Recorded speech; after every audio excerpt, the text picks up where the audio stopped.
Okay, just looking at conditional probability. So basically with conditional probability, it's the probability of A given B. So it means given some condition B, you want to be able to find what the probability of A is.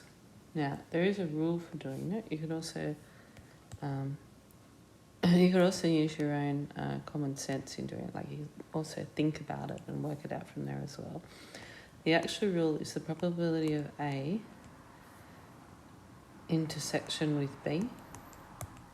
Okay, so that's like the probability of A and B happening over the probability of B.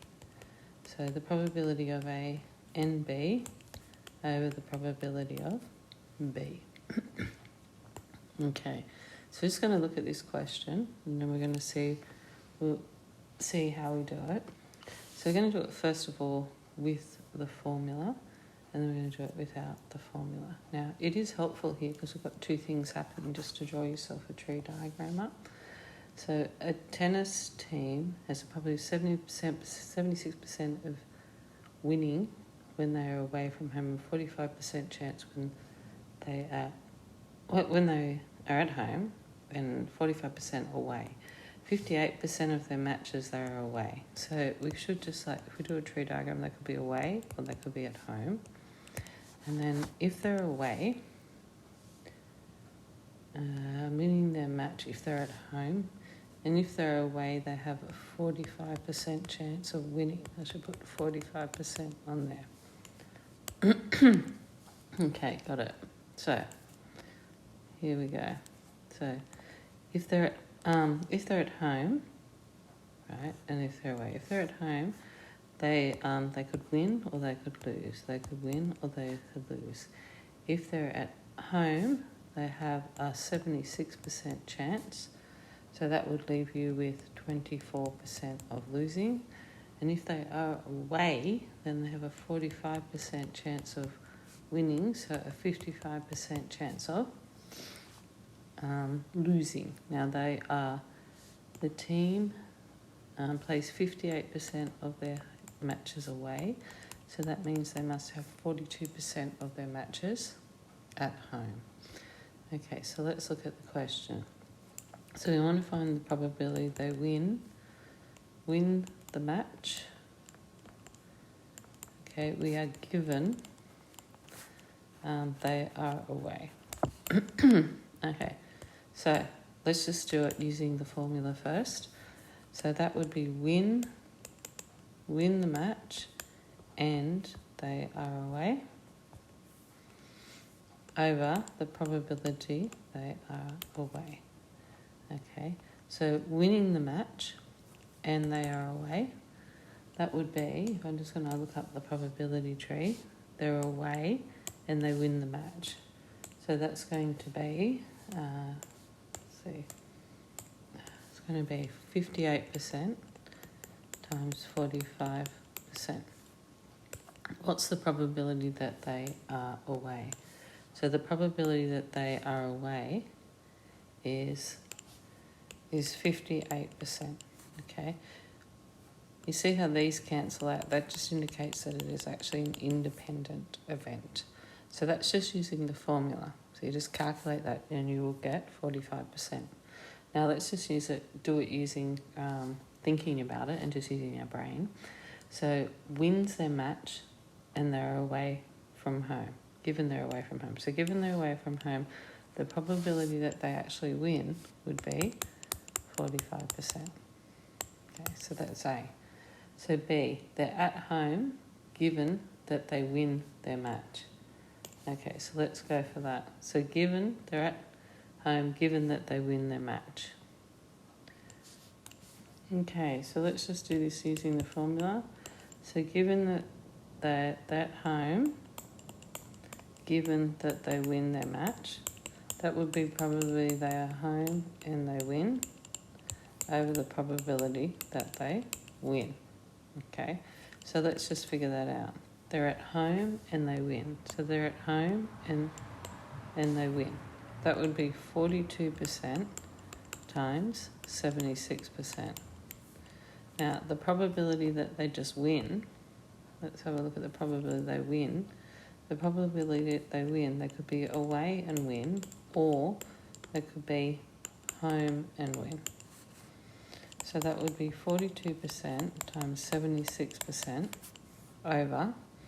So away and win would be 58% times 45% plus home and win, 42% times 76%. Okay, and you just got to work that. Okay, and that gives you approximately, to the nearest percent, 55%. That's approximately. Okay, now we're going to look at the probability they are away, given that they lose their match. So that's going to be the probability that they are away and they lose over the probability that they lose. Okay, so away would be along this line and lose would be out there. So that would be 58% times 55% all over the probability that they lose. So they could be home and lose, or they could be away and lose. They are your two possibilities. So 58% times 55%. Probability that they are home and lose, that would be 42%. So I'll do it in pink. So 42%, so they're home and they lose, times 24%. So 42% times 24%. Okay, plus away and lose. So away and lose would be 58% times 55%. So 58% times 55%. So that would be 0.76 or 76% to the nearest percentage. Okay, so with this question, it is much easier when you're doing conditional probability sometimes just to use your formula. So the probability of A given B is the probability of A and B happening over the probability of B. Okay, so let's have a look at this. The probability of a new battery being defective is 3%. However, if the manager is on duty, the probability of the new battery being defective is 2%. That's how long the manager is on duty. Find the probability that the manager is on duty.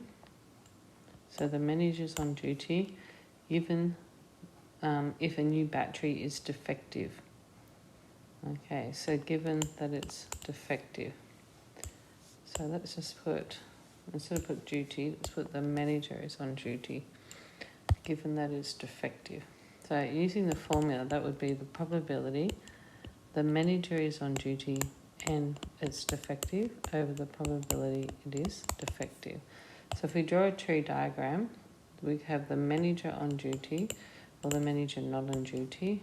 We have it's defective or not defective, defective or not defective. So the manager is on duty 39% of the time. So that would be 61%. The manager would not be on duty. So if the manager is on duty, make sure we get this the right around. Probably the battery is defective is 3%. The probability that a new battery is defective, so normally it would just be 3% when the manager's not on duty. I think that's what I'm reading. And this would be 97%. But when the manager is on duty, the probability of the new battery being defective is 2%, so that would be 98%. Okay, so the probability, if we do the top line, that the manager is on duty and it's defective, so that would be 39 times 2%. So it's 0.39 times 0.02, so that's 2%, over the probability it's defective. So it could be the manager's on duty and it's defective, or it could be the manager's not on duty and it's defective. So we've just got to calculate this. So it's 0.39 times 0.02 over manager on duty, 0.39 times 0.02 plus manager not on duty 0.61 and it is defective 0.03. Okay, and all that's left is calculating that. So you end up with 0.30. Okay, so looking at this, the chance of a bushfire after a period of no rain, and 21% after rain. The chance of rain is 46%. Find the probability of that. So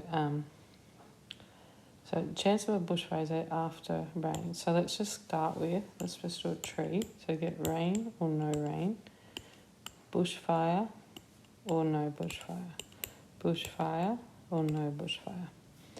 Okay, so the chance of rain is 46%.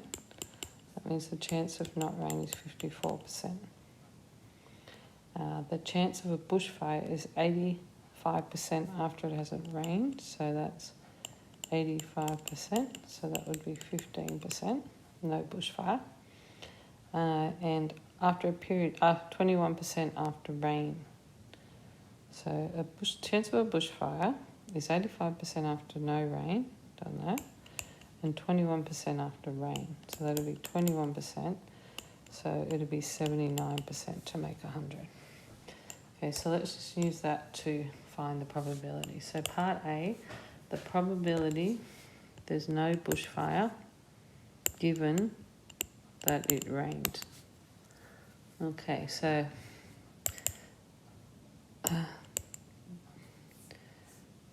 you could do this one quickly, because given that it rained, that there was no bushfire, that would just equal 79%. Okay, it's only because they're given the first one, that's why you're able to do this. But if you use the formula, it's a probability of no bushfire and rain over the probability of rain. Okay, so no bushfire and rain would be 54% times 15%. Okay, it's 54%. Oh, it's not 54%, sorry. So we want rain and no bushfire. So rain and no bushfire. So there'd be 46% times 79% over the probability of rain. So probability of rain is 46%.